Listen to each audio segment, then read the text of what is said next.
What's up, everybody? Eddie Trunk here, and it is a brand new episode of That Rocks. I lost track of what number this is. Was this our sixth show? Something like that, I think. Jim, six? I think it's five. No, It's maybe six. It's six. Let's see. We had Brett Michaels, Corey Taylor, Charlie Benanti, Coverdale, and who was last week? Frank Hannon. So, yeah, this is six. And welcome, everybody. We made it 6 episodes. I'm Eddie Trunk, here with my co-host, Don Jamieson, and Jim Florentine, talking rock with you, and great guests and great rock hang each and every week here for That Rocks. Hope everybody had a great week. Our guest today is Nuno Bettencourt and Gary Cherone of Extreme. Extreme doing extraordinarily well with their great new album, which is called Six, and they'll be joining us a little bit later on in the show. I actually had Nuno on my SiriusXM show earlier today. We talked for an hour straight and got into all sorts of great stuff. So we'll do some more. I'm sure he's sick of me by now, but we'll do some more talking with him here on That Rocks coming up a little bit later on. Donnie boy, how are you? All good.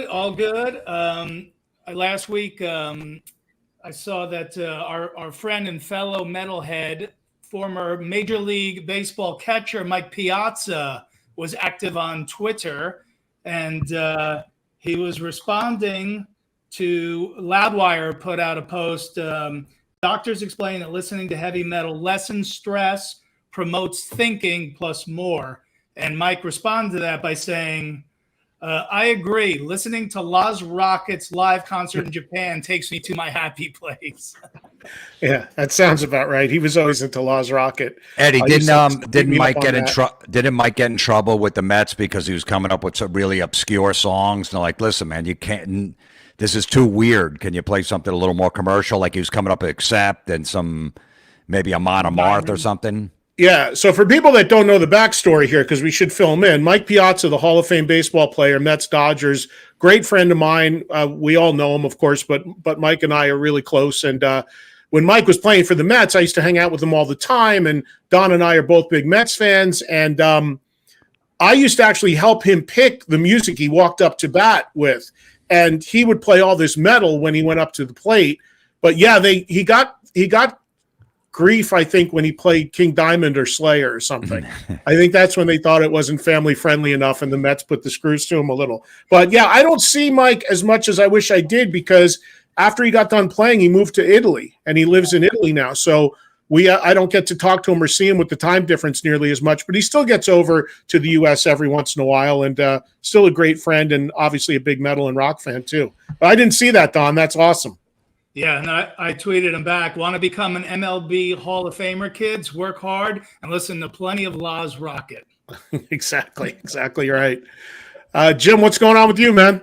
Not much. Now we can, if you can watch the show on our Facebook fan page. It goes live on there, also on our Twitter pages. So, but if you want to comment and get in on the show, you have to watch from YouTube. So if you're watching from Facebook and Twitter and you want to participate in the show, come over to YouTube. But so it just gives the show more exposure so people know it's on.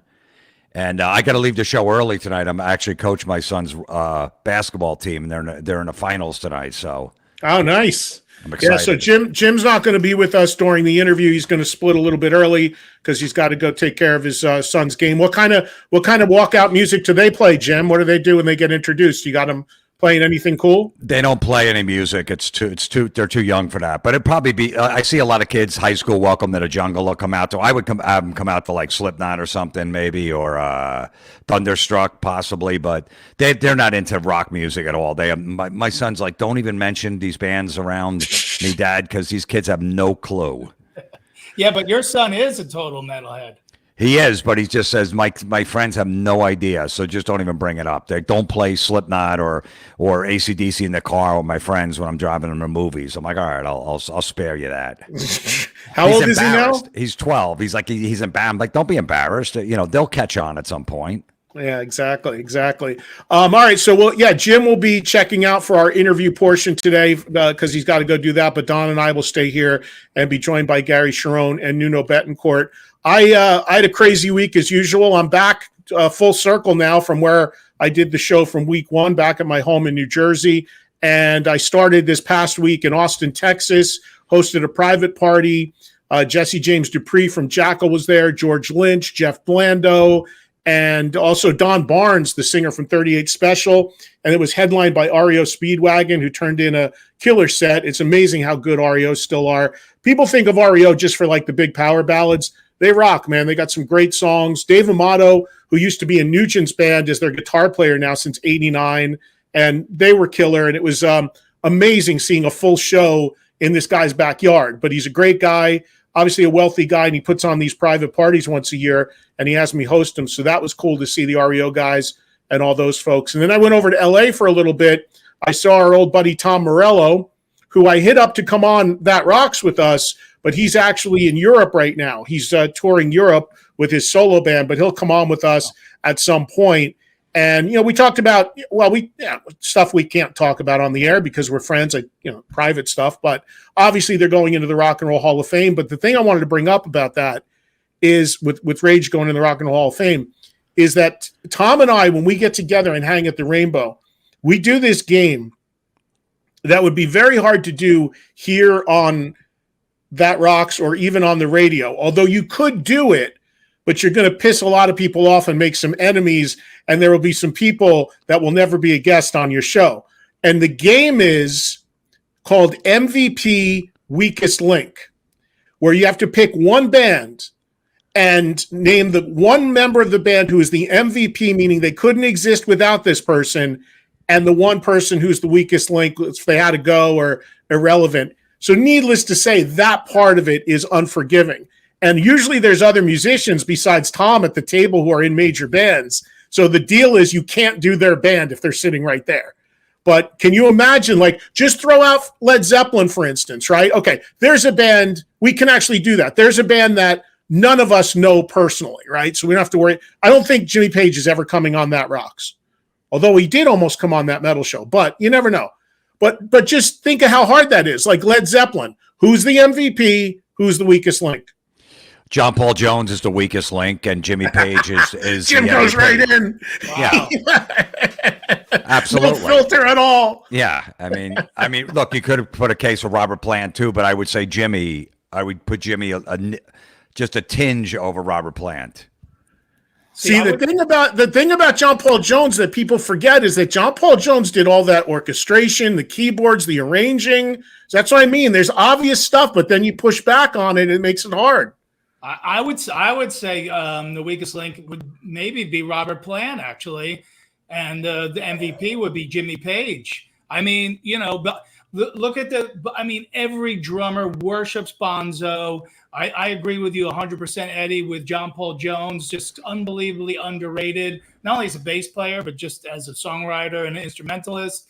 And then you can't do it without Jimmy. So Robert's the odd man out in my mind. Yeah, well, I mean, Jimmy and Robert wrote most of the songs. John Paul Jones wrote a few of them, but it was mostly Jimmy and Robert. So, do you see how this goes, though? So right. Picture doing this with 12 tequilas in you at the Rainbow in the corner bar in LA with other musicians and going around the horn, throwing out AC/DC, throwing out all these bands, and you got to do it. You got to pick one. So, it was a lot of fun, and we got into a little bit of that over the weekend. So, and I went over to Vegas for a couple of days, now in New Jersey. So just keep moving along, and we're happy to be here with everybody this week. So news-wise this week, a few items that we want to hit you with right at the top, and this was really a bummer, and I'm not sure how many people in our audience know who this guy is, but Jesse Malin is an old friend of mine.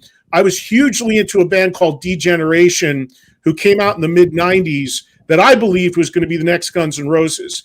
And Jesse Malin's the lead singer in D-Generation, but in the last 20, 25 years, he's carved out a great career doing solo shows and solo albums as a singer-songwriter. And I'm still in touch with him, and I was just floored and just so bummed today to hear that a month ago, he had something really very rare happen to him called a spinal stroke. And if you know anything about Jesse, he's super animated on stage, moves around, runs through the crowd a lot. And this thing has had him paralyzed from the waist down for over a month. It happened out of nowhere. He was eating dinner. The doctors say it's super, super rare to have this happen, and he is still paralyzed. So everybody's pulling for Jesse. They only made this news public today, and we hope he's going to be okay.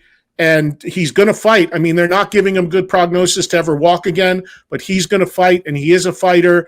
And there is a fund set up for him now on a outlet called Sweet Relief, where you can donate some money to help, because even though he did have health insurance, the deductibles are brutal, and he's going to be needing care for a long time. So great guy, great musician, old friend, wishing him well, and fingers crossed somehow he can make a recovery from this. It's just a really awful thing to have happened to a great guy. Yeah, I've never even heard of that before. A spinal stroke. No, me neither. That's crazy, man. And it's crazy stuff with the back. You know, my producer on my Sirius XM show, who's a young guy in his 30s, Joel Pollack, he has been out for 2 months because he had something random just pop in his back, which also almost paralyzed him. And he's still out, and he's like in his 30s, and it just was a random thing. So it's just an odd, horrible, horrible thing. But we wish Jesse, and in this case, Joel, a speedy recovery.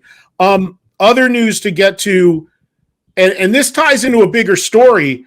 So Duff McKagan announced a new solo record today called Lighthouse. And this is Duff's second record since being back in Guns N' Roses. Slash has also made 2 solo records since being back in Guns N' Roses. Guess who hasn't made not one new song? No, they put those 2 songs out. It's not new.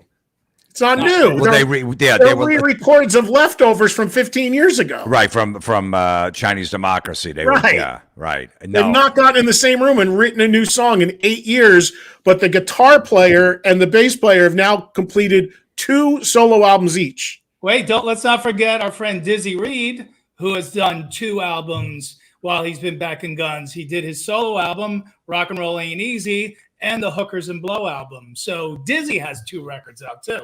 I think Frank Ferrer is going to have 6 solo records out by the time Guns N' Roses does a new song.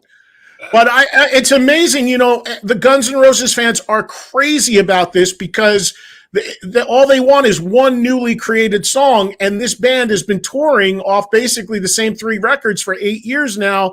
And granted, they're great and they're doing well, but people are just flummoxed as to why this band can't even create one new song together in 8 years, newly written song. And I mean, I have a theory about it. I don't know if you guys want to chime in, but I have a educated thought about it. Well, I remember Axl saying years ago around the Chinese Democracy time when it came out that he has like 3 albums worth of material. So he has the material. It's just a matter of, you know, did Duff and Slash like it? Are they going to change stuff on it or whatever? But to keep doing these stadium tours and going out every year or year and a half and no new stuff is weird, because you could do it once or twice, but to keep doing it, I don't know. I always like when a band, whether it's AC/DC or new Metallica, they play 4 new songs. Even if the record isn't great, it's just it gives them some energy and they want to promote their new stuff. And even with Extreme coming on, I know they played a couple new songs. We saw them on the cruise from their album that was coming out. So I always like them to play new stuff. I don't want them to just play the old stuff. So I don't know. It's weird. I don't know how long they could sustain it. Just keep going out, and you know they could change the set list around here and there. But I would love to see Guns N' Roses with 4 new songs. Yeah, I think I would have to think after this next run this year, they're going to have to go away for a while if they don't make new music. Because I mean, look, there's always going to be opportunities and offers for them to play, especially festivals and stuff. But at some point, you got to spike the ball and do something new. Don, do you have a theory why? Because again, I'll give you my thoughts. I have a strong theory, but I mean, the only theory that I could come up with is really, you know, old school fans. You know, you're sort of damned if you do, damned if you don't, and maybe that's what they're thinking. Is like, you know, people want new music, they're calling for it, then you put it out and nobody cares about it. So it's kind of a double-edged sword. I agree with Jim. Like the whole full album thing, that's ancient history now. You don't need to do that. Could you put out a few songs here and there? I mean, that's sort of the business model now. So I'd love to see that. I think that's a happy compromise. I doubt we'll ever see a full album because it will just be under the microscope like crazy. I mean, I hate the whole idea of albums going away. I truly do. I know that that's a thing, but I truly hope that's not the case because I hate even thinking about that because I love full albums. But my theory is pretty simple. Let's remember, this is Axl Rose's band. He owns the whole thing, right? And so Duff and Slash are basically like brought into this by Axl. And nobody on the planet expected this thing to go this smoothly for 8 years touring. The whole business is on the road now. All of these bands make their money touring. And it's real easy to come in your own vehicle with your own manager in your own dressing room, come on stage for play 2.5 hours and go your separate ways. That's easy. Going into a studio and creating from the ground up where you're dealing with publishing splits, business, creative, egos, I like this, I don't. That's where things can unravel. And I bet that they don't want to shoot the golden goose and take a chance at jeopardizing the golden goose, which is the road. And that's why they've worked the road for 8 years, because you go into the studio, it's a totally different dynamic. It's a totally different way to create. It's totally different business model. You got to make a deal and split up the money for records and publishing.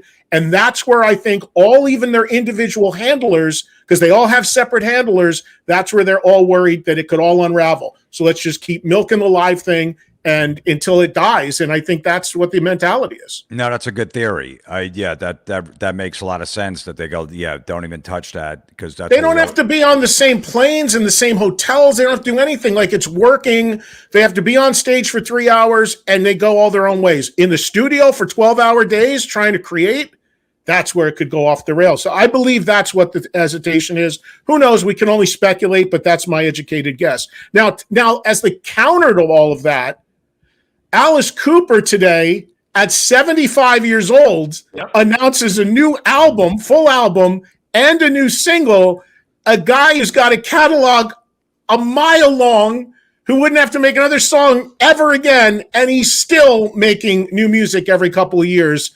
Remarkable. I know, Don, you're a huge Alice guy. It's amazing what this guy is doing at this point in his career. And the coolest thing about this one, and we know Alice loves to team up with Bob Ezrin, who's a legendary producer and all that, but he's never done an album with his touring band, which is amazing to think that the core of this band has been with him a good decade plus. I mean, even Chuck and Ryan Roxy go back probably 20 years with Alice at this point. So, I mean, if there's a band that is well-oiled and well-rehearsed and ready to rock, it's his touring band. So this will be the first one with everybody, which includes Anita Strauss and Glenn Sobel and everybody else. And I'm real excited to hear it. It's called Road, and the single is out now. And I just got a quick listen to it. Sounds pretty good.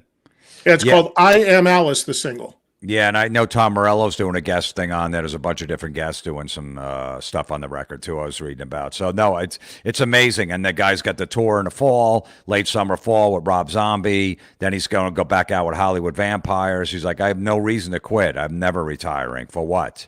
The thing about Alice is, like, you talk about artists that should quit and should hang it up when they're not good anymore. Don and I just saw Alice in Vegas like not even a year ago. He's still great. Like, he still is like prolific as ever, 75, still making a new record every couple of years, still great live, still live, Yeah. I mean, just, it's amazing. This guy is just simply unbelievable. And it's not garbage that he's putting out just to put it out either. It's like all really, really good stuff. So I thought that parallel between GNR, like Alice is a hero to GNR, and then they can't get one song in 8 years. But here's Alice at 75, pumping out album after album, and most of it really, really good. So, and we know Alice, we all know Alice very well. So I'm sure when we get closer to the release of that record, we'll try to get him on here with us, because he's also the best to talk to, as we've had the pleasure to do many times. Yeah. All right. So we have some comments from the fans. I see that you want to pop up on the screen. By the way, I just want to say thank you to the guy who said that Don Jamieson has a 10-incher.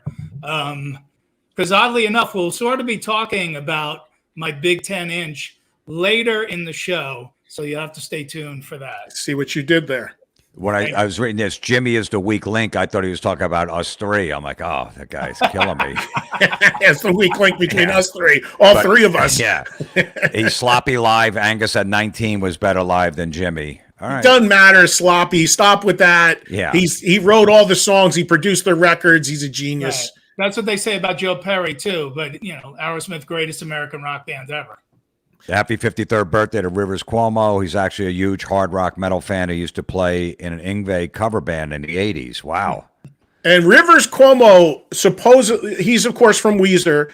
I've heard from more than one person that he watched our old TV show and was a big fan. I've reached out to him to have him on my radio show. It hasn't happened. Rivers, you're welcome to join us here anytime you want. And yes, I have heard you're a big fan. So thank you. Sweden. Yeah, I don't know the name. How do you pronounce that? Simic. Well, anyway, hello from Sweden, longtime fan. Did anyone catch Hardcore Superstar or The Cruel Intentions on the last Monster Rock Cruise? Thoughts? I saw Hardcore Superstar. I liked them. I didn't know too much of their stuff. I didn't see Cruel Intentions, but they always have a lot of Swedish bands on the Monster Rock Cruise. So, going to be on the next one, too. He just announced Treat, and which is an old band, and Crash Diet on the next Monsters Cruise. I watched maybe one song of Hardcore Superstar. What people need to understand about the Monsters of Rock Cruise, if you've not been on it, this isn't even an exaggeration. The last cruise had 40 bands on it. They all overlap. They're on different ends of the ship. We're all in a million directions. There's at least half of the bands we don't see at all, maybe one song if we're lucky. So it's very, very difficult to see everybody. I like what I saw with those guys. Yeah, I like Hardcore Superstar too, Jim. I saw the whole show this time, and I saw them a previous time when they were on the cruise. Actually, they played on the pool stage, and I was swimming in the pool watching Hardcore Superstar. And they're a really high energy act. I don't know their recorded stuff that well, but live, they really kick ass. I'll tell you what, they take the merch title because I think their fans wear their shirts more than any other band on there too. But yeah, I just haven't seen enough of them to comment, but I know that they have a following for sure. Van Halen is the best band ever, including Gary. Well, Gary, I'm sure would agree with you on that. I'll tell you something about Gary's time in Van Halen. He was there was going to be another record. And I heard demos for what would have been the next record with him, and it was way better than what ended up being on 3. So it's unfortunate that never came out. Yeah, supposedly the story behind that supposedly was they handed it into the record company, and I was a Warner Brothers like, no, we don't like it. And then Gary was out of the band before they even obviously did. They never released it. So I heard that was the story on that second Van Halen record with Gary. I didn't realize King was 67 today. So happy birthday, King Diamond. Also, happy birthday to Dave Rude, guitarist in Tesla, who is 45 today. That I knew. I talked about it earlier on the radio. So happy birthday to King. Didn't know that. All right, let's get to our metal six-pack. All right, cool. Yeah. In honor of a Boston band that'll be joining us shortly on this show, we decided to do our top 6 Boston bands. So there you go. Who do we start with here, Joe? So it'll be... we're doing everybody's number 6. They're all in the right order this time, and it'll go Mr. Florentine, Mr. Jamieson, and Mr. Trunk. Okay. If you saw last week's show, you know why we're chuckling. Okay, and also if you guys want to contribute, in the chat or super chat or whatever, put your top 6 Boston bands while we're going through ours, and then we'll comment later when we're done with ours. All right, number 6. I'm not a huge fan of this band, but the Dropkick Murphys. Out of Boston, I saw him a couple times live, and I hooked up with a girl, so I think that's why my 6th pick was some girl got elbowed in a mosh pit, and I helped her out. I brought her to the bar and got her some ice, and I wound up making out with her at the end of the night. So a girl way out of my league when I was like a 2.5 with a bad mustache. So that's why they're my number 6. No other reason. Was she a 6? No, she was like a 9.5. Oh, yeah. Yeah, way out of my league. We don't have so we got the right band, but we don't have the number this week. So there's number 6 is Dropkick Murphys for me. Yeah, but there's no number on the graph. We don't need a number. We're not children. This isn't kindergarten kids. Who gives a fuck? I need All right, then. People watching at home go, wait, there's no number 6. What's going on? It's just weird. Who goes next? I need it. I guess that's me. I don't know what number. I guess. No, well, I'm sitting. Mine. It's my number 6. Is it yours too, Don? I suppose so. Joe, whose is this? Well, No, it's Don. It goes Jim, Don, Eddie. So this is Don's pick. There's my picture, but it would help if it had the number on it. For children like me. Doesn't matter about the number. And it zero matters nothing. It'll have the number next week, I promise. Yeah, because I know people are tuning out right now because there's no number on there. Like, you know what? I can't take this. I need a number 6 on there. Well, so Ed's already given away his number 6. And it's listen, this band obviously is a global band, big festival headliners, and they are, of course, Godsmack, my number 6 for top 6 Boston bands. Ed? All right. So you can just leave that. Well, at least we got a new photo with the band right there. That's Godsmack, also my number 6. Saw him play live recently in Vegas, like less than a year ago. Still sounding good. New album out now. Consistently has made good records, great shows. And Sully recently saying Godsmack not making any more new music after this latest record, but will not be retiring, just not going to be adding to their catalog. But anyway, Godsmack for me is at number 6. Jim, you're number 5. Number 5 is the band The Cars. Their first album, Masterpiece, not one bad track on it, so similar to the first Boston record. Second one was great. Third one was pretty good, but you got to throw the Cars in there. Legendary band. They're in the Rock and Roll Hall of Fame, and yeah, they're my number 5. Don, you're 5. My number 5 will be, those guys look familiar. A couple of the guys in the middle will be joining us shortly. Extreme, I mean, what can you say? Just a, super influential band. Been a while since they made new music, but put out a great new album, and excited to talk to those guys. So at whatever number that is, it's Extreme. It's number 5. So my number 5, New England or Boston-based bands, is a band I can't even believe you found a photo of, but you did. So good job there, Joe. That's a band called New England. Oh. And if you're going to talk about a Boston band, the band is actually called New England.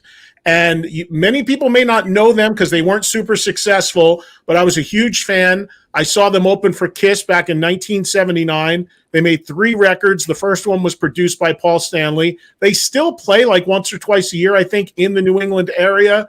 They had a great song early on called Don't Ever Want to Lose You, but 3 albums and, kind of hard rock, but also some like ELO keyboarding influence. New England, my number 5 Boston band. Hey, Eddie, is that the guys, some of those guys in the band went on to form Alcatraz with Graham Bonnet? Okay, yes. Yeah. Hirsch Gardner, the drummer, and I think the bass player, Jimmy Shea, I think they became Alcatraz, yes. Okay, yep. But the main guy is the guy on the right. His name's John Fannin, guitar player, singer, and he wrote all the songs. All right, my number 4 is the band Extreme. That's coming up on the show later. I mean, solid career, phenomenal. I mean, the band is amazing. We just saw them on the Monster Rock cruise. So yeah, they're my number 4. What else could be said? They're coming on in about 15 minutes. Hirsch Gardner didn't go to Alcatraz. It was actually the bass player and the keyboard player. Right, Jimmy Shea and somebody else, yeah. Waldo. Yeah. Okay. So anyway, it's my number 4 now, right? No, Don goes. Oh, okay. Yeah, if the number was up there, it would help. Number 4 for me is the Cars. The Cars are such a strange sort of thing because they really have resonated with people in the hard rock and metal world for whatever reason. They do, it's just, the time, our age and everything, but they really came in strong on the scene with that first album, which I agree, Jim, not a bad song on there. And of course, Moving in Stereo, when I hear that song, I got to think of the scene, in Fast Times at Ridgemont High, where Judge Reinhold is whacking his bag to Penelope Cruz or whatever. Phoebe Cates. Yeah. Coming out of the pool. I picture that every time I hear that song. It was phenomenal. Yeah, you cannot not think of that scene every time you hear that song. It's insane. Okay, so it's my number 4 now? Yeah. Don and I are very much in lockstep on this one because I also have the Cars at number 4, and a band that I agree, the first album just turned 45 years old. It's essentially a greatest hits record. Great stuff. I mean, obviously a band that had a lot of new wave influence, but very guitar based. As a matter of fact, Nuno today on my radio show, when I talked to him, brought up Elliot Easton, the Cars guitar player, as being a super underrated guitar player, one of his favorites. And people forget about that guitar impact of the Cars because they were more new wavy, but just amazing songs that still hold up today. So I got them as my number 4 as well. So Jim, go ahead with your 3. My number 3 is Godsmack. Love this band. Loved them since day one. The debut record is great, phenomenal. The second one is heavier than the first one. They were opening for Pantera at the time after their first album. They said we had no choice but to be heavy, just hanging around those guys, always putting solid music out, great live. Shannon's a monster on drums, great band, and Godsmack is my number 3. All right, my number 3 is Jim's number 6. Although I didn't make out with anybody drunkenly when I saw them, I still I dig this band a lot. Dropkick Murphys. Of course, we all, everybody knows the Sam Adams theme is Dropkick Murphys. And if you've never seen them live, they're still out doing it. And it's great. It's just great, heavy, drunken, fighting Irish music. With a last name like Jamieson, you have to put that in there, don't you, Don? Got to be in there. All right, my number 3 is talking about bands from Boston. How can you not do Boston? I mean, the band Boston. Obviously, one of the biggest selling debuts of all time. Speaking of debuts that are basically greatest hits albums, the first Boston album is basically a greatest hits record. The second album, Don't Look Back, also incredible, and some great stuff since then as well. Obviously, Brad Delp, Tom Schultz, the mastermind, the late Brad Delp, amazing singing. Boston, the band, at number 3, favorite Boston bands for me. Number 2 is the same band, Boston, that we're talking about. I love these guys. There's a great YouTube video of them at Giant Stadium in like 77. And it's amazing how to just nail it. Brad Delp is just nailing those songs, singing live and stuff like that. I've watched it a bunch of times. I love this band, so they're my number 2. All right, well, let's just make it all 3 across the board here, because my number 2 is Boston. We talked about them on the first episode of That Rocks in reference to Rock and Roll Hall of Fame and whether they should be in or not. And I think it's unanimous. It's ridiculous that they are not in, but they should be, and hopefully will be one day. And that's my number 2. Yeah, it's absurd they're not in the Rock and Roll Hall of Fame for the debut album alone. It's absurd. All right, so we all had Boston in that same zone, but my number 2, Boston was my number 3. My number 2 is the band that is going to be joining us soon, Extreme. I've loved Extreme since day one. Anybody that loves high energy rock with incredible vocals, groove, funk, they're always changing stuff. They've got epics, they've got acoustic stuff, obviously ripping guitar stuff. The easy out here, people will say, is, they're just kind of like a Van Halen descendants. Well, yeah, they are. But what they've done, if you really know their catalog, which is now 6 records, there's a lot of diversity in there. Even on this new album, you may know the songs that have been released as singles. If you dig into that album, there's all sorts of stuff going on this record. Always love these guys. Remarkable what they do with their vocals, which they actually sing live. What a concept. And great high energy shows. And Extreme is my number 2. All right, my number 1, I think it's everybody's number 1 because it hasn't been on the board yet. I mean, if we had the numbers up, it'd probably help. Yeah. Thank you, Jim. Aerosmith. I remember just listening to the debut album on cassette with my buddy Tony, constantly getting high as a kid, listening to that, and just been a fan ever since. Seen him through the drug days at the Fountain Casino in Matawan, New Jersey, with Steven and the band sloppy all over the stage. And I'm going to go see him Labor Day weekend, the first night of the tour, when they come around with the Black Crowes opening. So Aerosmith, obviously, is my number 1. Don, it's your one? Yep. So, like Jim said, we'll probably make this unanimous. So Aerosmith, when I was first getting into music, Kiss was my gateway band, of course. And I didn't want to know from anything else. Don't play me. I love Kiss, and that's it. My walls are covered in Kiss. That's all I want to listen to. And then finally, my cousin played in the Aerosmith, and I said, oh boy, okay. Now we got Aerosmith into the mix, and from there, all doors opened. So, another one of my gateway bands, Aerosmith, since I'm 10, 11 years old. Love this band. Still great to this day. Saw the residency in Vegas within the last year. And what can you say, man? Steven and Joe and company, man, still at the top of their game after all these years. Yeah, I got the same exact one. Of course, it's look, everybody, I think all the other bands on this list would have Aerosmith at number one if they were doing a similar list. So obviously the no-brainer here. And the same exact story Don just had about only being into Kiss and then not and wanting to ignore everything else, which is your mentality when you're like 12. Anything for me, any other band was a threat to Kiss, so I couldn't possibly like Kiss, anything else but Kiss. But then I cracked and I got the live bootleg album. Still to this day, one of the greatest live albums ever. We talked about that when we did live albums last week with Frank Hannon.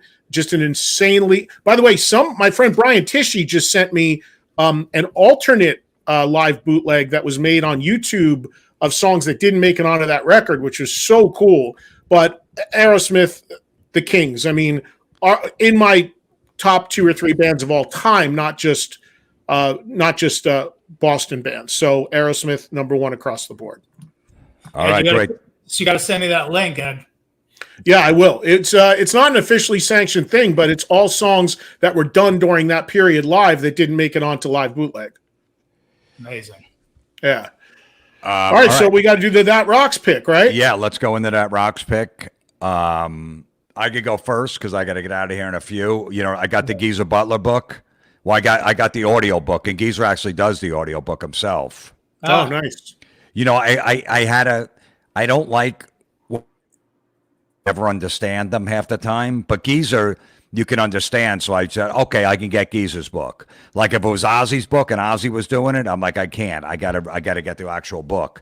But I'm only about 4 chapters in, and it's so good. I mean, I wasn't crazy, he goes how he grew up, 7 kids in the family. But one thing I didn't know, and he says in the book that Tony Iommi was the alpha male in the band. Like he was the guy that just kind of, was the big guy in the band. And, obviously, if you think about it, yeah, and Ozzy was always kind of like afraid of him, because Tony was kind of like the big guy. If you look at some of the footage later, Tony was playing in the middle of the stage and Ozzy was stage left with the singer, which you never saw that. You never see the guitar player center stage. So I love it. I'm just happy. I can't wait. I mean, I'm slowly going through it because I don't want to go through it that quick, but it's amazing. Geezer Butler, Into the Void. Yeah, I was talking about it for the last month because I was reading it. I had an advance of it, and it's incredible. And Geezer is in England right now working the book. So hopefully when he's back in the U.S., we can line something up with him to come on with us. Who's next? That would be Mr. Jamieson. Don, go ahead. Yeah, I'm excited to read Geezer's book as well. There's new snippets. What's that band called? Oh, this is my son's drawing when he was in 5th grade in art class. Ed, do you want to introduce this one? I'm going to actually try to take a. Yeah, let me take a shot at actually reading what it is. Frozen. Good. Soul. Yes, you got Wow. Wow, I would have never picked any of those words out. Don't doubt my death metal credentials or my ability to read. Frozen Soul. That is amazing. Wow. Eddie took a hieroglyphics class since last week, and coming in strong with the Frozen Soul. These guys, I mean, their last album was so incredible. They're from Texas, but they consider themselves cold school death metal, hence the title Glacial Domination. And so a lot of their songs sort of relate to coldness and ice and all that stuff. And they're really phenomenal. They're young guys. What's interesting, some of the death metal guys that I've had on my podcast, that Jamieson show, they all grew up liking the same bands that we did, Kiss and Motley Crue and stuff like that. But I always say, what was your gateway band into the extreme music that you're playing now? And so they all have that. So Eddie, these guys might be your gateway band into death metal. I highly recommend Frozen Soul, Glacial Domination. All right, my pick is a band out of my second home of Las Vegas. Good friends of mine, Stacy Blades, who some may know was in LA Guns for a long time, and also singer Pete Summit, who is a great frontman and great singer. They front this band called Crashing Wayward. This is more like a modern rock vibe. If you're into stuff like Stone Temple Pilots and things like that, you'll be into this. Some great songs. They just released their debut album. It's called Listen. It's out now. There's some great hooky songs on here. Kind of like an alternative modern rock feel to it, but still very guitar driven, great vocals, great hooks. All the songs are like 2.5, 3 minutes long, stick in your head. And definitely, if you're into that sort of thing, definitely a cool new band to check out. Debut album called Listen, and it's out now. Awesome. Yeah. I saw those guys in Nashville, Eddie, a couple of months ago at the Rock and Pod convention, and they bring it live as well. And I did a show with them in Vegas too, so great band live as well. The bass player doesn't wear any shoes on stage, which is kind of unsanitary, but they were really great, and the album kicks ass. And that's on Ron Keel's new label. RFK. Yeah, they've got a record release party show in Vegas at a place called the Industrial, and I think it's on the 28th of this month. So if you happen to be in town, I'm actually flying in that day, so hopefully I'll be able to make that as well. So that's going on in Vegas, where they are rooted and play, and hopefully we'll be able to get out there a little bit more. Guys, I hate to do this to you. I got to go. I hope you guys can handle the rest of the show. If you can't, maybe we should just cancel it now. I mean, I have faith in you guys. I'll see what I can do. I don't think we can get canceled off of YouTube, but if there's any way to do it, I'm sure the three of us will figure it out. Hey, Jim, it's the championship for your son? Yeah. Good luck. Good luck. Good luck, Yeah. Luke. He's never won one, so we'll see what happens. I'll be yelling at the kids. I'm a therapist on the sideline. They come in crying that they missed a basket. I'm like, you're better than that best kid. And I just lie to them constantly. If there's a bad call, take a folding chair and throw it across the court or something. Yeah. I do want to get thrown out of one game. That'd be great. Jimmy So Knight. we'll see. I got to go. Thanks, All right, guys. good luck to Luke. See ya. See you, Jim. There he goes. Look at this. We're already a man down here. So what are we doing? We taking some questions, or what are we doing here? Yeah, I guess because the guys are not in yet. So let's see what Joe B. Infantini has to say. Yeah, Joe. I mean, we've talked about that forever. I mean, the idea of why a Van Halen tribute cannot happen and has not happened yet is really irritating to a lot of people. You know, interestingly, I brought this up with Jason Newsted, who was the guy who, if you recall, spilled the whole thing about a potential reunion happening. Jason was on my radio show, I don't know, a month or two ago, and we discussed it. And, you know, Jason just felt like when his brother's ready, it'll happen. But I don't know if that's exactly the case. I think that there's something else going on. And it's just, you know, it's just unfortunate that Van Halen has had this level of dysfunction going back way, way, way before Eddie Van Halen passed away. And I'm not the only one saying it. I mean, Wolfgang said it in an interview, I think in Rolling Stone. You wouldn't believe the level of dysfunction, and it's really hard to figure out. But it's the reason why we've gotten very, very little output from Van Halen really in the last 30 years. And we'd all like to see a tribute happen. We'd all like to see something, something like that go down. It would be awesome, but I just don't feel like anything's happening right now. So Eddie, let me just jump in here because we'd love to take this question, but maybe we could take it on the other side because we got a couple of guests standing by and we have a lot of people waiting for us to bring these guys in. So let's welcome from Extreme, Gary Cherone and Nuno Bettencourt. What's up, fellas? And there they are. What's happening? What's going on, guys? We don't have Gary yet. We got Nuno. Trying to figure this out. Can you guys hear me? We can hear you. We can't see you, Gary. Camera logo there, Gary. That's the way I like it. Come on, man. Well, Gary figures out his video. Nuno and I just talked for an hour on my radio show, so he's probably sick of hearing from me. But long time no see, man. Well, yeah. Just here. For this audience, man, how you doing, bro? How's the leg holding up, man? There's Gary. All right. All right. What's up, Gary? We got a shot right there. It's up. It's up. I was digging your conversation, waiting for us to come on. Who mentioned the Aerosmith bootleg record that had more Me. cuts on it? Me. Yeah, is that out? No, it's on YouTube. It's been up there for like 3 years. Brian Tishy sent it to me the other day. He just found it. It's all songs that didn't go on to the original bootleg, but all from like 76 to 79. Wow. I'll send you the link. Please. Yeah, it's killer. So good to see you guys. So Nuno, you were just talking about your leg and you were showing it and you just had surgery yesterday. Gary just interrupted me. He doesn't care about my leg. He didn't care when I blew it out in the court. He kept playing. He didn't care then, and he didn't care now. No. That's right. I was like, get him off the court, and he just kept playing the rest of the game. The important thing was I got more minutes on the court. Yeah, he did. Gary did, because I was commentating the event, and I will say, and I feel so bad for Nuno, but those two guys that are below us right now, they're the real deal, man. Those not only the great musicians, they're great hoopsters too. Yeah, I heard you guys were going at it pretty hard on the court. They were. I lost Always. They don't call me Nuno Bettencourt for nothing, bro. Come on. Hey, here's the thing that nobody knows about this ill-fated basketball game, which took Nuno's knee out. Who won the game? Who was winning at the time of the injury? We did one for the Gipper. Yeah. Me. Gimper. We did one for the Gimper. Yeah. Yeah. So Nuno, how are the pain? Nuno, you had surgery yesterday. You told me. How are the pain meds? Are you on pain meds? Nothing like legal narcotics, man. It's the best. So guys, seriously, congratulations on the record, man.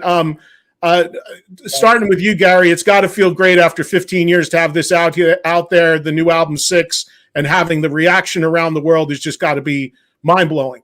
Yeah, that's a thrill. We're overwhelmed, man. When we released Rise, and I guess it went viral. Obviously, Nuno's solo, was picked up by Rick Beato, and that just blew us away. And it gave us some confidence, and we're still riding the wave. We haven't even begun yet, man. We're ready to go on tour. So, And Nuno, you played the solo the first time on the Monsters of Rock cruise. Is that correct? Yeah, it was totally on track. I was just air guitar on the whole thing because I knew too many phones were going to come up, so I didn't actually play it. It was right. No, it was crazy, man. I was just like, I never, ever in my entire career worried about playing a guitar solo ever. And I'm like, all I could see is like as it was leaning up, I look out front, I just see an ocean of phones. Like, let's see if you can actually play it live.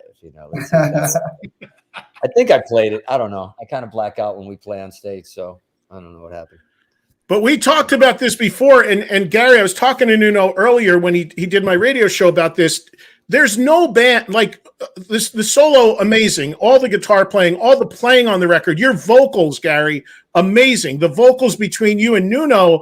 I mean, there's a tremendous amount of singing between the two of you, which I love. So it's all awesome. But the thing that I thought was so cool when Rise was out and that moment that happened on the cruise, and then of course the show since, is that, let's be honest, a lot of bands that put out new music, it's an excuse for a lot of fans to go to get a beer or go to the bathroom, and they're just not that engaged in it. When you guys played Rise, it was like it was a hit from 20 years ago. It's like people were waiting for it, man. Yeah, that was crazy, and it actually happened to us in Brazil too. We had 3 videos out by that time. I think we just released Rainbow, but we didn't play it. We played 3 songs. I remember, I think it was Rise or maybe Banshee. Rise. We were getting reaction like it was wholehearted. It was a trip. So yeah, the second I started that riff on the cruise, I was just like, it kind of startled me at first. And I was like, okay, cool.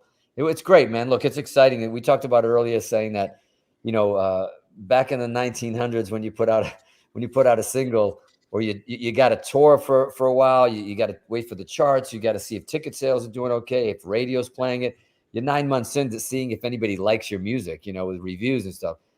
Rise comes out, it's like 2 hours in, 12 hours in, 24 hours, like the amount of views and the comments and real time. all over the world, from South America to Asia to Europe. It's really bizarre. It's insane. And the good news is, I imagine the good news is when they like you, getting that kind of intel right away. If they don't like what you're doing, it's got to be bad. It's got to feel bad, you know. But we're overwhelmed, man. Look, we always go for blood on every album, and you got to believe in what you're doing. You got to believe the songs and the solos and every hi-hat, everything that goes into this is there for a reason.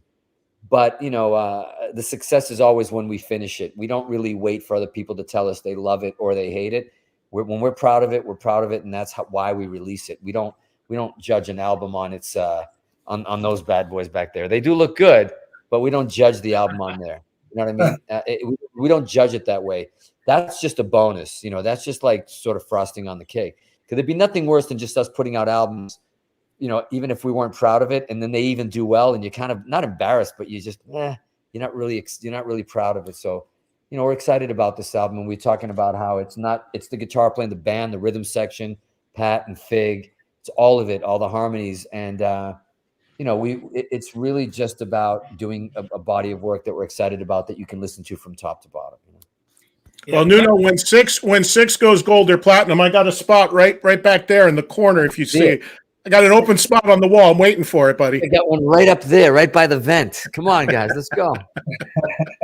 But that is the great thing about Extreme, though, is you know, we saw so many bands, when you have a mega hit like More Than Words, and especially back in the MTV days, bands would try to follow that single up with something that sounded just like it. You know, they kept chasing that hit over and over, and it was never quite the same. You guys never did that. And you know, I think that's why you've been so well respected and so well received. It's because you never did that. You made the album for you, and you put it out there in the world, and you hope people respond. And like Eddie said, you know, Rise has already become an instant classic.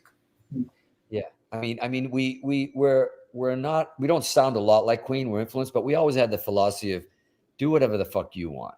Don't listen to previous albums. And I'm sure record companies would have loved us to do More Than Words Part 2 and all that. And we did acoustic stuff on 3 sides, but that was gone. We're always on to the next moment. Like we're already talking, like I was telling you, we're already talking about an album title for next album, and even sonically maybe what it's going to be and all of that. And we've always been that way. Not the last 15 years, but we've always usually been that way. And we don't really, you know, to our detriment, probably financially, we don't care about what the past was or what the future is. We just do what we love now. And, you know, Pete Townsend came on the radio years ago. I remember I was driving in Massachusetts, like 96, and he got on the radio and somebody asked him, said, hey, we just spoke to Roger Daltrey, you know, a couple of days ago, and he was talking about how you guys are coming back. It's like the 4th farewell tour they did, whatever it was. Because you guys are coming back to do another tour for the fans. And Pete went, excuse me, for the fans? We do nothing for the fans. You know? And at first I thought it was kind of arrogant, but I understand it, meaning the fans don't want you to do an album for them. They want you to be, he goes, we're selfish, self-centered, we're in a bubble, and we get creative. And I think that's what fans get excited about real bands. It's like they don't want them to repeat themselves. Like, what are they up to next? Like, what is the next album going to be? Next Zeppelin album, from Zepp 2 to Zepp 3, which was wild. Or, that's what we want our favorite bands to do. I mean, Queen's a perfect example, like you know said, as far as the diversity. Every record, you know, I remember after Jazz, Here Comes the Game, and then Hot Space, and it's just like, you know, you either go for the ride or you don't, you know. Yeah, well, there's a lot. Like Gary, I was talking to Nuno about this earlier. This record. So if people watching this and listening to this are only familiar with the 4 singles and videos so far released from this record, they're going to be pretty surprised when they hear some of the other stuff on the record, because if you really know Extreme's catalog, you guys have always taken journeys. There's epic songs, there's funky stuff, there's acoustic stuff, there's all of that. But you really go into some different territory on the other 8 tracks beyond the 4 that have come out. Stuff like X Out and all of that. I mean, there's some really cool different stuff on here. Well, I mean, I was surprised, you know, Eddie, I want you to talk about it because the band's been debating a little about the song. And Eddie, what did you tell me when you're like, you know, you said when you hit Beautiful Girls, Gary? This is interesting because he goes, I'm a metalhead, but you were saying. Yeah, no, Gary, I said to Nuno earlier that, you know me, I'm a guitar nerd and a rock Neanderthal to my core. But on the first listen to this record, when I heard Beautiful Girls, I'll tell you where I was at the London Hotel in West Hollywood just last week. Remember, Nuno, I hit you up to come to the Rainbow. I was there, and I was just this past weekend, and I have the record on, and I'm listening to it, and I'm in the gym where I need to get a lot more, but I'm in there and I'm listening, and all of a sudden this song comes on, and that fucking thing stuck in my head for the whole weekend. And I said to Nuno, I go, this song could be like as big as More Than Words. It's like you can't get that melody out of your head, man. It's a hooky tune. And you know what? In Gary's vocal, what I like about it, it's something we haven't done as well. We always have those songs, I think, those left and right turns at Albuquerque, that kind of always, like in porno it was When I First Kissed You, like a Sinatra song, and then More Than Words as well as Wholehearted. And I think here, with Hurricane but Beautiful Girls, we've never done this kind of reggae-ish beach bum kind of like, celebrating women in an anthem. And I think right now, I was telling Eddie as well, it's like, women in this country aren't being celebrated enough these days, if you know what I mean. I think there's a lot of other stuff going on, and our beautiful ladies and our moms that have the power to give birth and raise our children and our daughters and our sisters, they're almost vilified at this point. And I think that's what's great about the song is I think there's room on the block for everybody, but we can't forget how powerful women are and how amazing they are, and our mothers and everybody in between. So the song celebrates all skin tones, all shapes and sizes, all the women. So I think it could be a little anthem celebrating, from spring break onwards to from Miami to Ibiza. It's got that kind of, every summer it could be a little top-down driving song anthem. Without a doubt. And I mean, talk about the vocal interplay between you guys, Gary, because I was saying to Nuno before as well, like, to me, he's singing like he's always sang with you and all of that. And of course, Pat sings live as well and all of that. But on that particular song, you guys are really trading off. Like, and there's a lot of that on this record where there's a lot more vocal trade-off going on. Yeah, that was inspired by me going to the bathroom in the studio and Nuno getting behind the mic. Hey, you snooze, you lose. You snooze or you whatever the other word is. Obviously, when I think of me and Nuno singing, we've been doing it our whole career. More Than Words, it's not necessarily a duet. He's harmonizing with the lead, but we've done that on three sides. Rise and Shine comes to mind, but this record, I think there's 3 or 4 tracks where me and Nuno are trading off. I think, certain registers, certain keys, me and Nuno almost are interchangeable. Small Town Beautiful comes to mind. Hurricane. I just think I guess we approach it as a texture, and it's conversational too, how the lyrics are written. So right. But and then obviously you got Pat Badger, who sweetens the pot when it comes to the harmonies. But Nuno, we do it on Beautiful Girls, Hurricane, The Mask. Nuno is pretty much The Mask. I'm doing my best Jim Morrison impression. There is, yeah.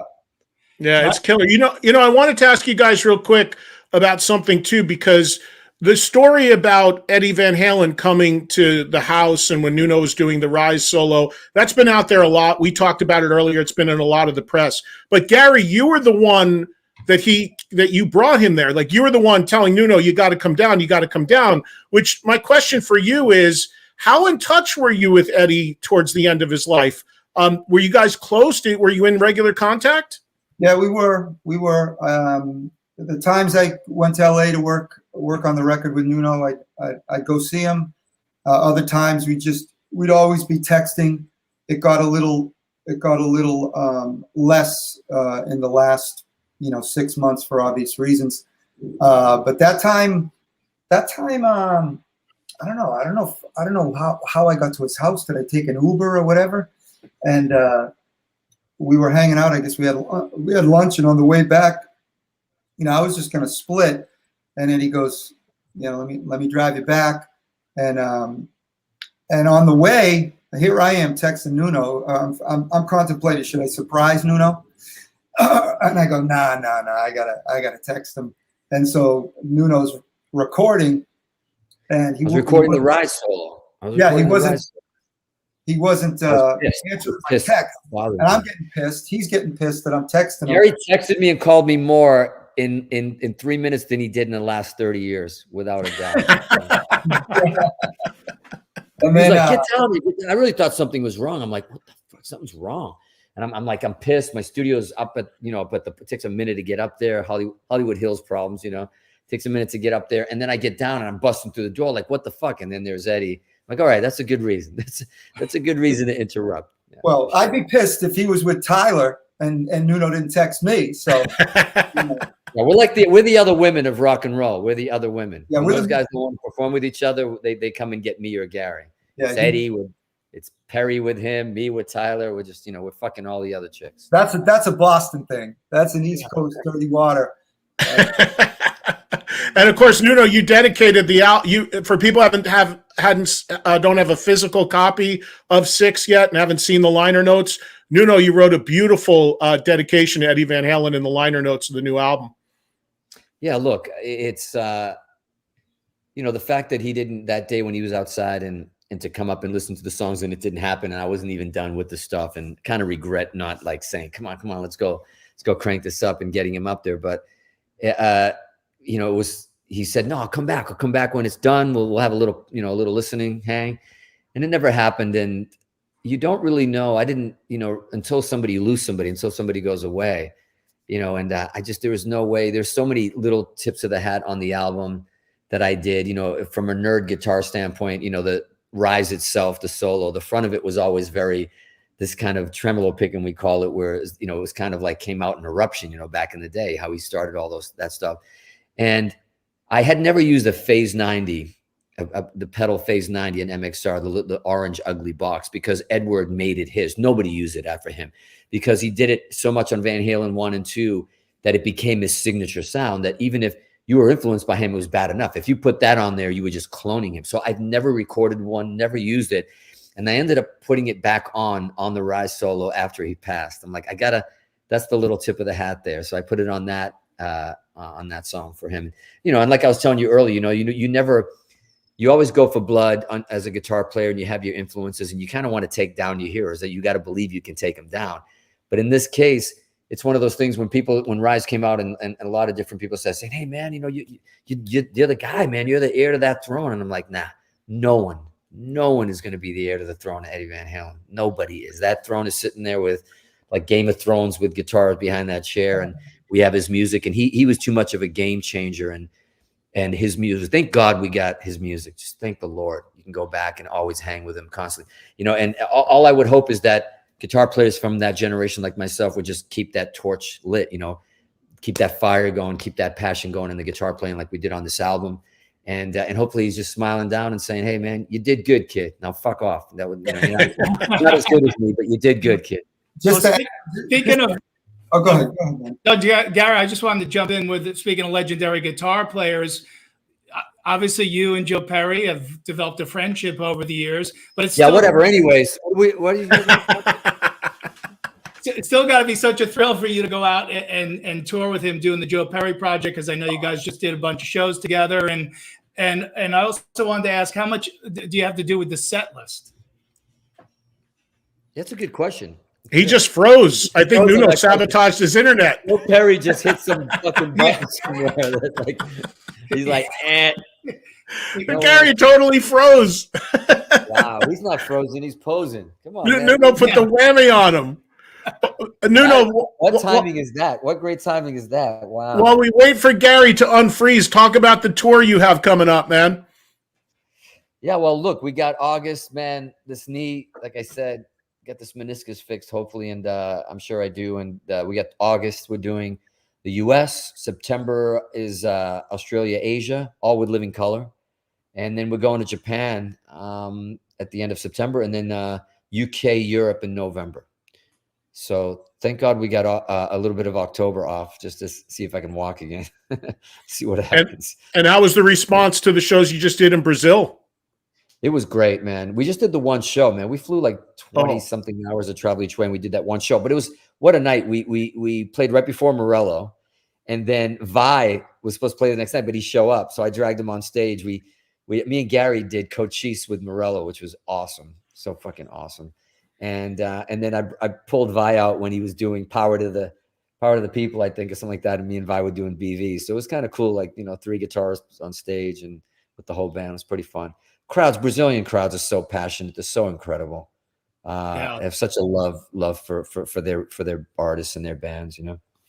Yeah, I've been lucky enough to go there myself, and our old TV show was on there, so we got a lot of email and people from there. Don, anything else you want to jump in on before we let these guys go? Well, I was just going to mention, you mentioned Living Color, those shows. There could definitely be some epic jams with those guys on the road, man. I mean, between your band and their without band. a doubt, you know, without a doubt, Living Color were kind of like one of those bands at the time that we came out as well, that were kind of the bastard children of metal and rock. Like, a lot of people didn't know what to do with us because we weren't metal, you know, but yet we weren't, you know, we were like opening for like ZZ Top and then Bryan Adams, and then, you know, we did our early stuff with Winger. We played with Winger and I think Dangerous Toys and a few other stuff. But then it got to a point that when we released Porno, nobody knew what to do with us. They didn't know where to put us.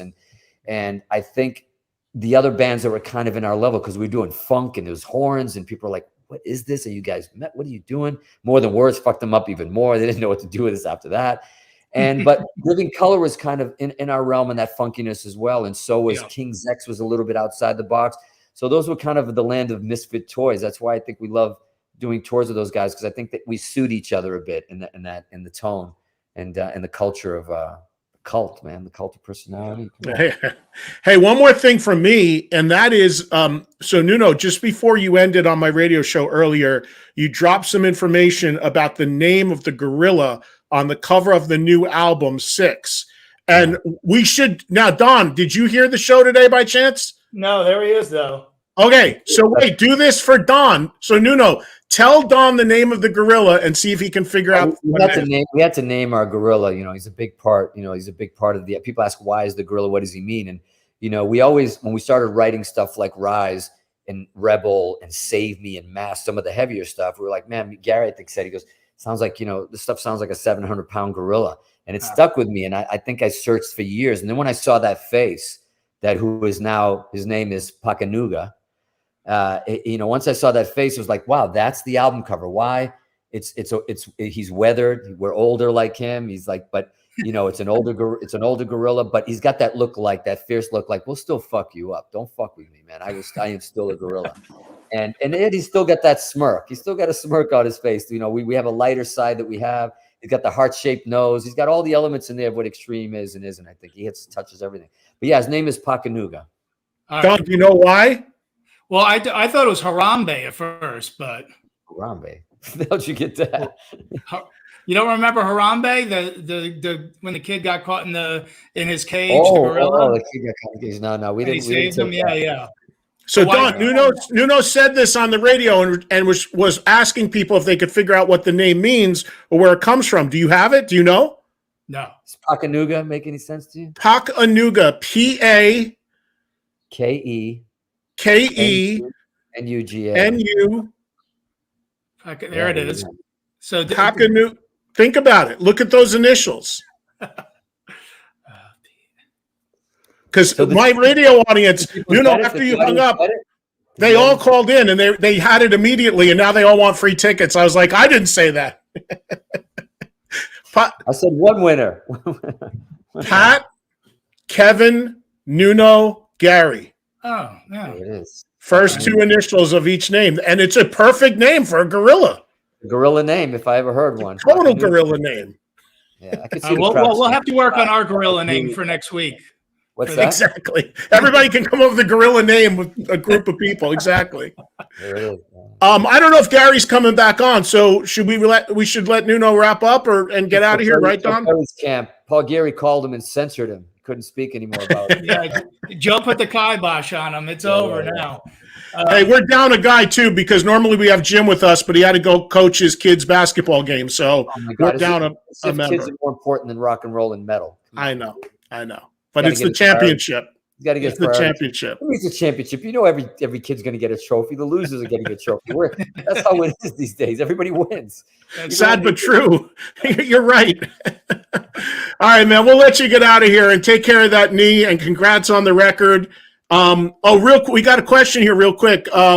Mourning Widows and Drama Gods influences on the new album. They hear much of those bands on the new Extreme record. Well, it's interesting that somebody would say they hear those influences because it's kind of reverse. The extreme me is what probably is on those Drama God albums, but I know what they mean. I think there are moments on here. You know, I don't know if I'm like crazy or not, but it wasn't until the album was done, and you kind of mentioned it today, and you said, I hear everything you guys have ever done on this album. You know, there's like solo stuff, there's Extreme One, Porno, Three Sides, like Punchline.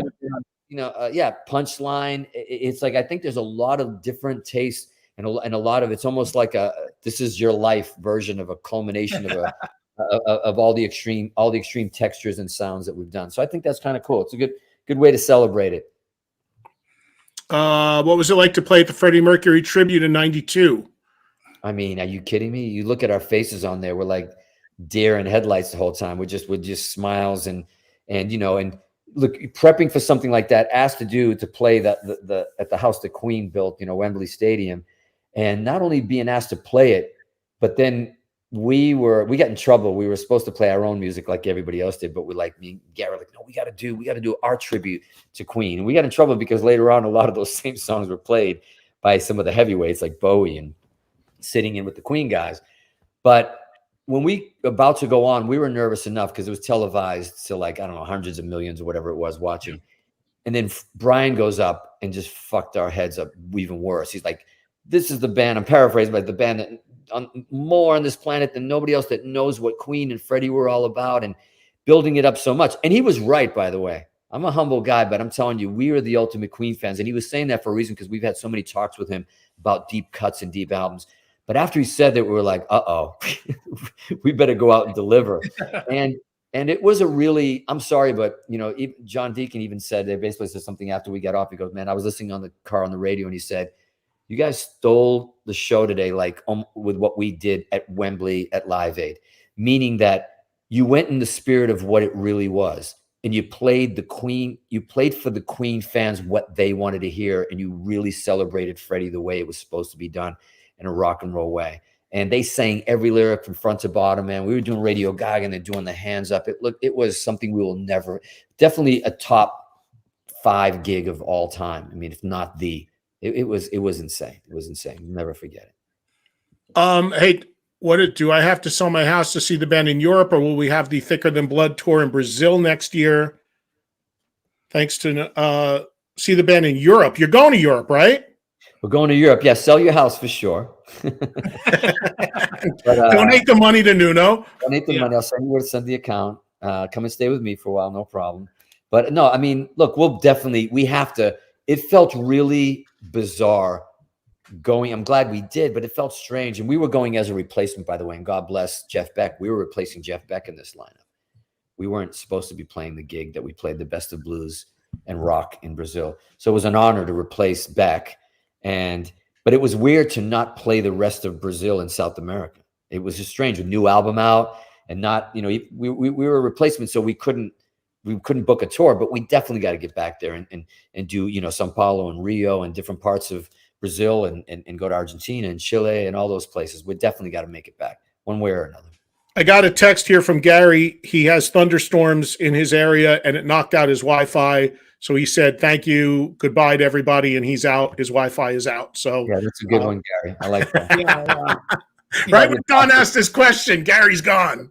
What is game on or something better? I don't know. Yeah, what does he have, a dial-up over there? What's he doing over there? Yeah, Massachusetts, man. They're behind back there. Hey, we have to finish up with our this versus that. We should, if you have 2 minutes, we could keep you for this. I'll hang. We're going to debate. Where am I going to go? Exactly. We're going to debate 2 Aerosmith albums. So we can definitely get in on this. I'm all about that. All right. So for this versus that, to wrap up this edition of That Rocks, it is pitting the 2 classic Aerosmith albums, the endless debate.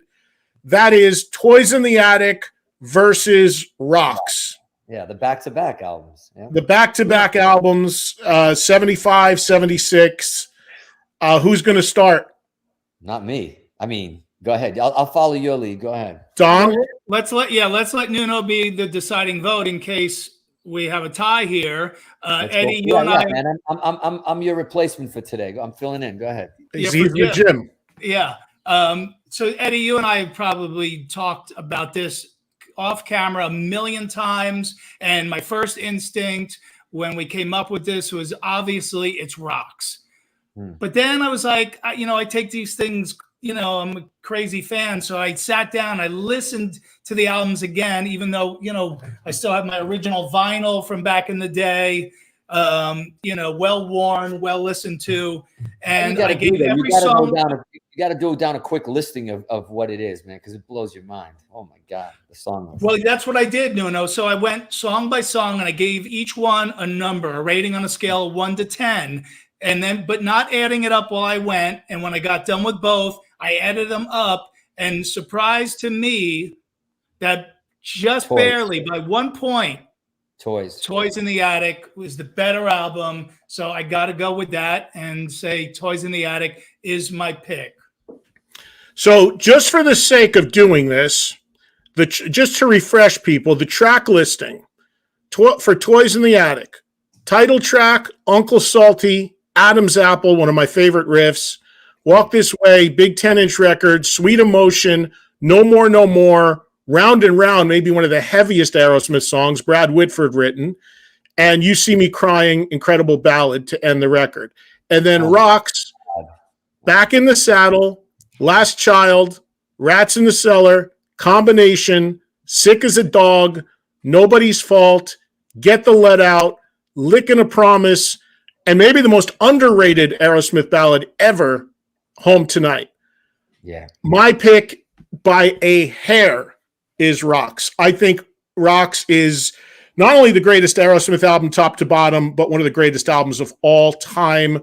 So it is harder when you break it down like that, but I got to go Rocks. Nuno? Yeah, look, for me, it's one of those things where it's interesting how two back-to-back albums can feel different. Rocks is the dirtier, Nobody's Fault is, you were talking about, it was a track on Toys. Was it Round and Round? Round and Round. Nobody's, oh my God, like that might even be heavier, and the range that he's singing, I've never heard. But I think if you want the down and dirty, heavier, seedier album, it's Rocks. Toys in the Attic was a little bit more sunshine, a little bit more like Walk This Way. It was a little more playful and a little bit more, more crossover tracks, it seemed, even ballad wise and everything. But I think it's a mood thing for me. It's like, I would say one is better than the other, but it's like, you just reading that stuff off. It really depends. It's really always going to be by one. But for me, Rocks, if I had a choice and somebody said, you got to take one on with you, it'd be Rocks. It would be Rocks. We got Gary back. Perfect timing, Gary, because we're debating Rocks versus Toys. You got to pick one. And before you froze up on your internet, Don was talking about you playing with the Joe Perry project. I think you had a role in. He's gonna freeze again. Yeah, I know. You got a role in getting some of these songs in the project set. Probably. What's your pick between these two stellar records? Yeah, I was the guy. He asked me to pick some deep cuts, man. This is like Night at the Opera, Day at the Races. It's tough to pick. I'm leaning towards Rocks only because, the mega hits were on Toys, and it's like, certain Rolling Stone songs. I mean, I love Walk This Way and Sweet Emotion, but you've heard them a billion times. Rocks, like Toys, end with a ballad. You See Me Crying, Home Tonight. That's a toss-up. I'm gonna stick with Nuno and lean towards Rocks. What about the better album opener, Back in the Saddle versus Toys in the Attic? Oh my God. Saddle's the better opener. I mean, I'm telling you, if I'm at a concert and they open with Toys, you're like, yes. But Back in the Saddle, that groove and that pocket. Yes. That's Aerosmith and him screaming. These questions are like splitting the baby. You can't. That's that's why we do them. It's fun. It's hard to do. It's impossible. And again, would you choose it without you? If the radio didn't saturate Walk This Way and they didn't have the big hits, we might be looking at Toys differently. We might Walk This Way is one of the most iconic and coolest songs of all time. How can it not be that album? Yeah. And the two heaviest songs Aerosmith ever did are on both these albums. Nobody's Nobody's Fault, Fault Round and and Round. Round and Round, both written by Brad Whitford. Yeah, yeah. But two of my all-time favorite songs are "Lickin' a Promise" and "Sick as a Dog," and they're both on Rocks. Yeah. So Look at a Promise is one of my favorites. Yeah. I don't want to get super geeky here, but recently a friend of mine gave me quad mixes of these records. Remember back in the 70s, quad was a thing? Yeah, hard and I've heard and I have quad mixes of these albums that even if you listen to them in regular stereo, you hear stuff you had no idea was in the recordings. It'll blow your mind. They did it for Get Your Wings too. Wow. Yeah. Get Your Wings is probably one of my favorite, if not my favorite, Aerosmith albums of all time. And I think it has a lot to do because it's the first one that really messed with me. And it's that kind of dirty album as well that a lot of people don't know about. It reminds me of like Queen 2, why me and Gary were like really into Queen 2. It was the darker albums that they weren't the most popular, but Get Your Wings, if nobody, I know you guys know it, but if anybody out there who loves Aerosmith hasn't really dipped into Get Your Wings, like from front to back, it's a must. I stared at that album cover of those guys sitting there like for days. It's really funny. Nothing like Nuno. Nothing doesn't sound like the first record, and it doesn't sound like Toys. It has its own smell, you know. And when you hear that, when you hear Spaced or Woman of the World, you're like, Seasons of Wither. Seasons of Wither. My which they God. still play. Which they still Yeah, and it's very much like Rocks, that album. It could be very related to Rocks, Get Your Wings. Yeah. Nuno, as a guitar player, does it bother you though that Joe didn't play and Joe and Brad didn't play on some of it? You know what? Maybe even before I played guitar, I used to listen to like some of the songs, and I'd be like, okay, there's Joe Perry and there's Brad, and then we'd get to like, you know, Walk This Way, A Train Kept certain songs. And then the guitar playing just went from here to here. Technically, I was just like bebop, like the solos on some of these songs. I'm like, wait a second, is this when he was doing heroin, then not doing heroin, or is it like I literally thought like we didn't know when we were younger, but you could still go like, wow. But you know what? It didn't matter because the riffs. It was all about the fucking riffs. It was all about the riffs, really. And Joe was the riff master of that whole thing. And maybe he was too fucked up to play some of those solos, and they bring somebody in. But I think that's pretty fucking rock and roll. Yeah, I look at it too. You know? Gary, are you going to do more stuff with Joe? Yeah, he reached out recently. Oh, really? When? Nuno's going to freeze your internet again. Yeah, I got to cancel the last 2 weeks of the Extreme tour and go out with Joe. No, they were out with the Vampires, but he reached out. I think, you know, obviously they got Aerosmith at the end of the year. Yeah, they get Aerosmith running, doing their farewell, right? Tour that we should have been on, but I'm not going to talk about that. That's the problem. When you become the other women, they don't want it. They don't want you there together. Well, you guys got to open at Fenway, which had to be mind-blowing. It was mind-blowing. It was awesome, but I think that solidified that was the nail in the coffin for us not to open for Aerosmith, if you get my drift. Wait, did something go down? No, I just feel like some bands, I'm sorry, I don't get cocky like this ever, but I feel like we've been trying to open for Aerosmith since fucking electricity began, and you know, they would never ever, and still have never taken us on tour in the fucking US. I don't know what it is. I don't know what's going on there. I think they fear us. Laying down the gauntlet. Nuno's laying down the gauntlet. They don't want us opening. I know we love Steven, we love Joe. But I don't think they want their Boston boys on there with them, or else they would have taken. We were submitted so many times. The only time they ever let us open for them was Europe, and that was only because they needed us in Europe because we had just headlined arenas. We'd get home, they say, "You guys want to do a tour with Aerosmith?" Because all we wanted to do was a fucking tour with Aerosmith. And then our manager said, "No way, you just headlined the same place." We go, "No, we'll open. We'll do whatever it takes."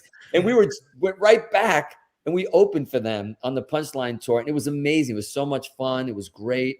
And I'd hoped we were going to do this run they were talking about, but they got the Crows. Crows is a great lineup too. Black Crowes gonna be a great lineup for them. Nuno, two words to get on the tour. Buy on. Buy on. That's the Kiss tour. That's the Kiss tour. Yeah, exactly. Exactly.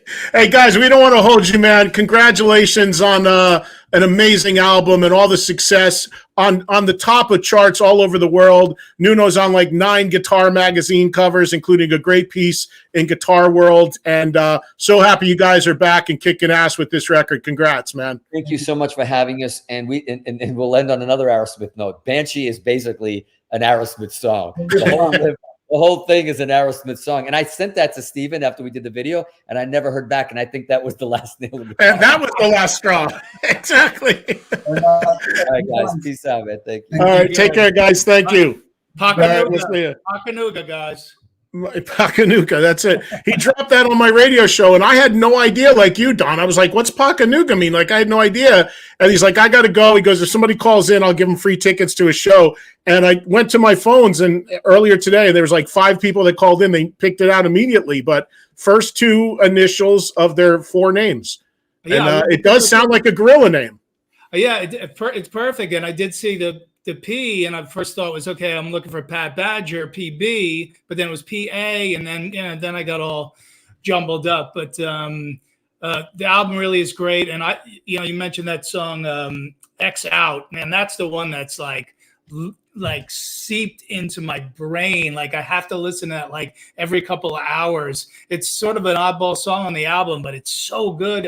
I have no way to describe it, but. Let's take this over to the members show. Yeah, but I agree real quick on the Extreme record. It's super cool, and there's very, very eclectic stuff beyond the 4 songs that you've heard. All right, so you can follow me on social media, Facebook, Instagram. Facebook is a fan page, Instagram, Twitter, @Eddie Trunk. And welcome to those who are now watching as well on Facebook and Twitter, as we're simulcasting there now starting this week. But join us on YouTube if you want to ask questions and all of that. And there's Donnie Boy's social media. Unfortunately, it's not streaming on my fan page yet because I'm old and I'm still trying to figure out the password. But if you've been watching on my Twitter, I appreciate it. And of course, for the people here on YouTube, we tried to get to as many people as we could. Members, meet us in 5 minutes on the other side, and we'll chat some more about this. And if you want to hear an hour straight with Nuno Bettencourt that I did earlier today on my daily show, Trunk Nation on Sirius XM, you can hear it on the Sirius XM app anytime you want, or it'll replay tonight on 103 at midnight Eastern, 9 Pacific. And join me every day on the radio on 103, starting live at 3 o'clock Eastern time. Tomorrow, we're going to debate, and this is something we could do here down the line, Don. Shout at the Devil versus Pyromania, the Better 83 album. I heard you mention this on the radio show, but the better one that you tweaked was Shout at the Devil versus High and Dry. That is going to be so tough. So let's hold on. We're doing Pyromania. Maybe we'll do that one on this show. Yeah, let's do it that way. I'd have to, I'll just say it right now, if it was I have to go Pyromania because that's the first time I ever finger banged a girl was to that there album. You go. So understand. Sentimental. Yeah. Anything you need to plug, Don? Upcoming shows? Nah, just check out the socials. And thanks again, everybody, for supporting us here on the YouTube. Yeah, thank you to Nuno and thank you to Gary. The new Extreme album is out now. Go to extreme-band.com to see all the tour dates. There's a bunch in America with Living Color, and it's going to be a great opening act for them. So be sure to check out and see if there's a date coming near you. If you tuned in late, Jim was with us earlier. He had to leave early. Just go back and watch the show from the beginning. Check out all our past 5 episodes as well. Spread the word, subscribe, and keep building this thing with us. Thank you so much for watching That Rocks, everybody.